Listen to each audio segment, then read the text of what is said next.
You're not getting no good shots for people. You're worried about what you're doing. The first one, you launch a 40-footer. You think you're bigger than what you are, and you're not.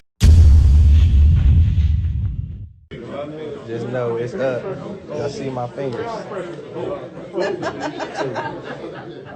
So now that the NBA draft is officially like way over, can somebody tell me what that video was about?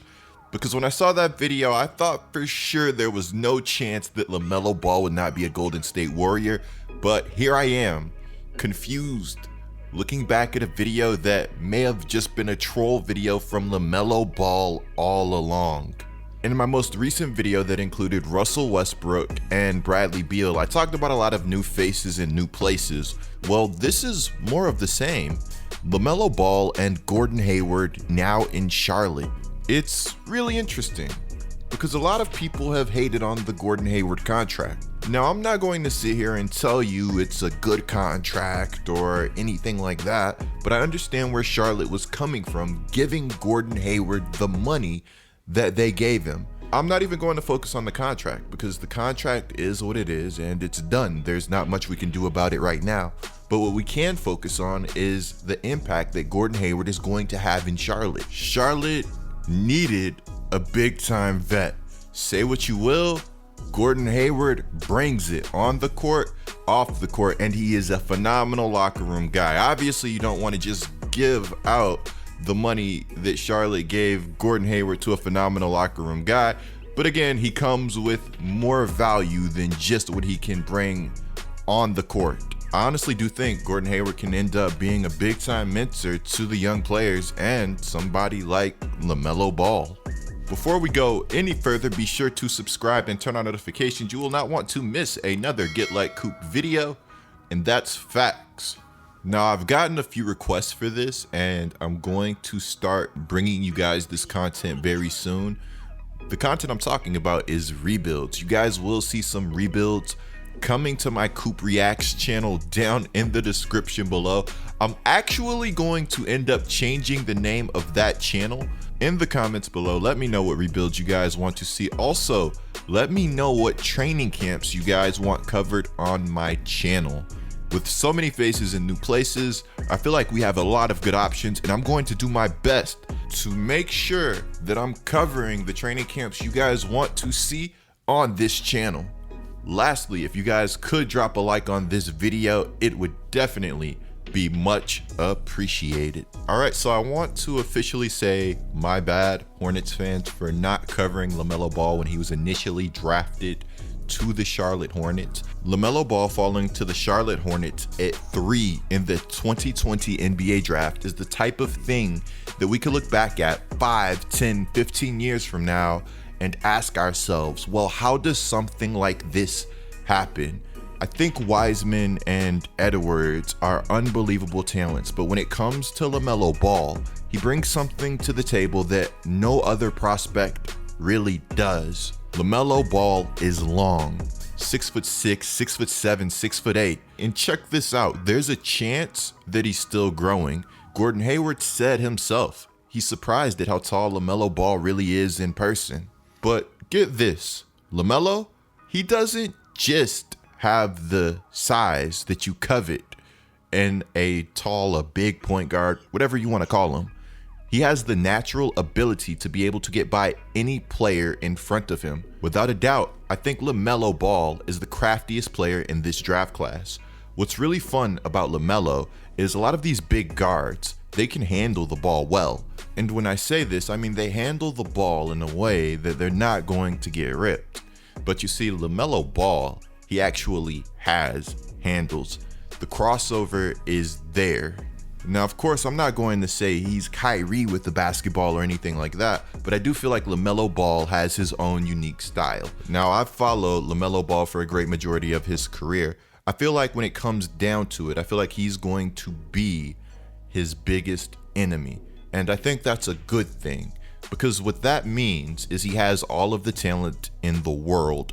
He just has to put in the work. At the beginning of this video, I played a clip where LeVar called LaMelo out, and rightfully so. LaMelo wasn't playing up to his standards. He was being nonchalant, and he wasn't taking things seriously. He was buying into his own hype, which can be a major problem for a lot of young prospects. LaMelo didn't take LeVar calling him out to heart. He actually agreed with a lot of what LeVar said and ultimately understood that LeVar wanted to get the best out of one of the best young prospects in the world. As a teenager, do you think your dad puts too much pressure on you sometimes? No. I definitely hear what he's saying, so I gotta play better and take responsibility for the team. Now, this isn't me taking a shot at LaMelo Ball or saying LaMelo Ball wasn't training hard or working hard in high school, because I know he was. You have to put in work to get to the level that he's at right now. LaMelo is not the same player that he was in high school. He doesn't necessarily have the same mindset. If you watch LaMelo play at Chino Hills and then watched him play in the NBL, you would see two entirely different games. Even if you go back to watching Melo play in Lithuania to watching him play in the NBL, you're going to see two completely different players. LaMelo's been going against competition that's older than him essentially his whole life. So it's no surprise to see him developing so rapidly, even on the mental side of things. Mitch Kupchak had this to say when he was asked about LaMelo's work ethic. I do know he loves the game. You know, we had him in Charlotte the day after the draft, okay, and we had a dinner where everybody was distanced with masks and, you know, at a local restaurant in a big room. And it was about 9:30, 10 o'clock at night, and he leaned over and he said to me, "Is there a place I can go shoot after dinner?" And I'm looking at my watch, I'm saying, you know, I go to bed in 30 minutes, and he wanted to go shoot. So we did find a place for him to shoot at our facility, and he stayed there till 12:30 at night. I do know he loves the game, and he plays for the right reasons. That's high praise. Even NBADraft.net says his commitment and improvement over the past few years point to a determined, hardworking young player. Oh, and even Gordon Hayward is praising LaMelo Ball and his work ethic, saying that they've worked out together and LaMelo has a tremendous feel for the game. He's impressed with his basketball IQ. Let's take a quick moment to shout out Gordon Hayward. He says, "I'm still in the prime of my career," or at least he believes he is. And I think that's actually a fair assessment, because Hayward has to be incredibly mentally tough to come back from some of the injuries that he's came back from. Whenever Hayward plays basketball, he's pretty efficient. Shot 50% from the field for the Celtics last season, shot 38% from three. Numbers that you love to see. Averaged 17.5 points per game. Who's to say if Hayward gets a bigger role, he's not capable of averaging 20 plus points, something that he's only done one other time in his career. That's only 2.5 more points per game than last season. All Hayward needs is more volume. Having a point guard with the vision that LaMelo Ball has will also be major for not only Hayward, but also Devontae Graham, who may be able to play a little more off ball now. Hayward and LaMelo are both guys capable of taking some of the load off of Graham's shoulders. On the screen right now, you're going to see some highlights of the Hornets training camp. You're going to see LaMelo Ball and Gordon Hayward. I have to say, I think LaMelo's shot looks like LaMelo's shot. I'm going to go ahead and say it looks good. It's going in, and if he can shoot the ball consistently, he becomes a 10 times better player offensively. I want to know if you guys feel like LaMelo Ball will have to change his shot at some point in his career. We remember when his brother Lonzo Ball came into the league, he struggled heavily shooting the basketball.